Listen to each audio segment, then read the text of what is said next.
Face à la guerre, est-ce qu'on est obligé de choisir un camp?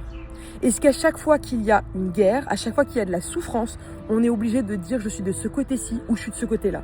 Est-ce qu'on peut pas à un moment donné, tout simplement, être du côté de l'être humain?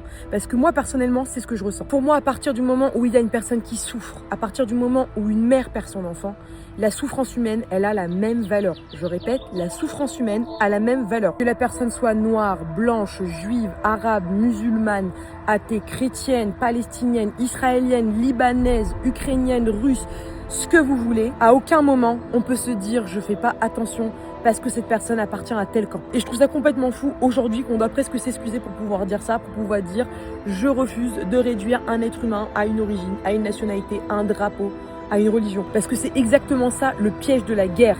La guerre, elle détruit pas seulement des villes, elle détruit également et surtout notre manière de regarder les autres. Elle nous pousse à simplifier, à découper le monde en deux.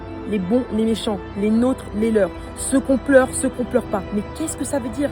C'est quoi le sens de ça? Moi perso, j'arrive pas à vivre comme ça. J'arrive pas à me demander d'abord, quand je vois quelqu'un qui souffre, ah attends, mais cette personne de quel côté elle vient? Non. Et c'est important de comprendre qu'aujourd'hui, on a cette tendance à toujours vouloir voir les choses de manière binaire.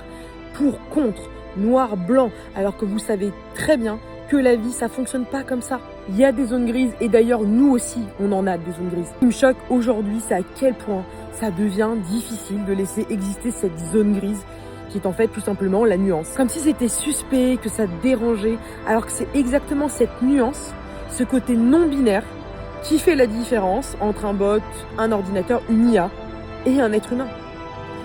Donc s'il vous plaît, ne perdez pas votre zone grise.